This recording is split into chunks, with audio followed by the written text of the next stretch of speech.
Sapul sa bidyong pang-hold up ng isang Pinoy sa taxi driver sa Saudi Arabia.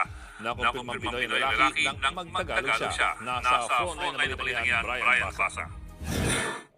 Viral online itong dashcam footage na kuha sa Riyadh, Saudi Arabia. May petsa yang December 23. Ang oras, mag-aalas 10 ng gabi. Makikita sa kanan ang Pakistani nagmamaneho ng taxi. Ang kanyang pasahero sa kaliwa, isang Pinoy. Sa una, mapapansin ang Pinoy na tila hindi sigurado sa bababaan. Panay check din siya sa kanyang cellphone habang ang taxi driver tuloy lang sa pagmamaneho.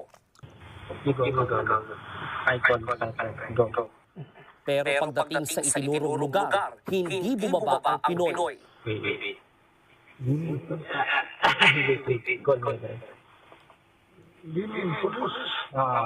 Call my friend. This location.